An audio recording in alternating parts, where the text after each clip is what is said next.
Apple has kicked off March 2026 with the launch of the iPhone 17e, presenting it as a meaningful upgrade over the iPhone 16e.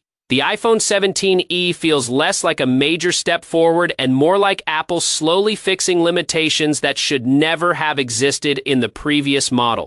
The most advertised change is the new A19 chip replacing the A18. On paper, both chips share nearly the same structure, a 6-core CPU with 4 efficiency cores and 2 performance cores, a 16-core neural engine, and GPU-accelerated machine learning. Apple claims the A19 can deliver up to twice the performance in certain tasks, but those claims remain vague and highly situational.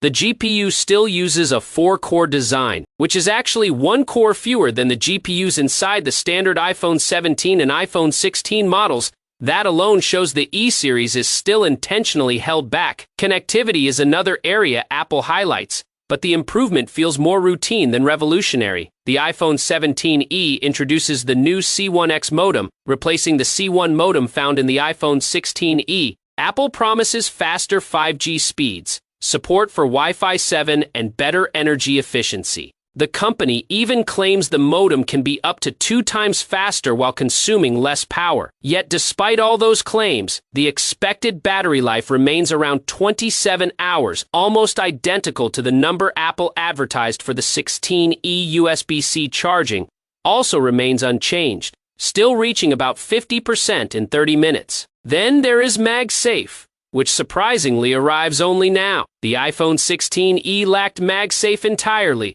and was limited to slow 7.5 watts QI wireless charging. The iPhone 17e finally supports 15 watts MagSafe charging and works with MagSafe wallets, stands, mounts, and cases.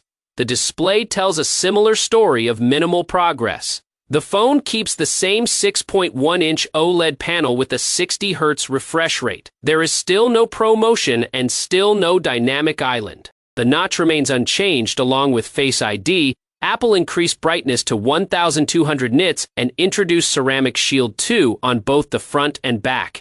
Apple claims the glass is 50% tougher than competing smartphones and 3 times stronger than the original Ceramic Shield used on the 16e. But the core display technology itself hasn't evolved. Camera hardware also stays mostly the same.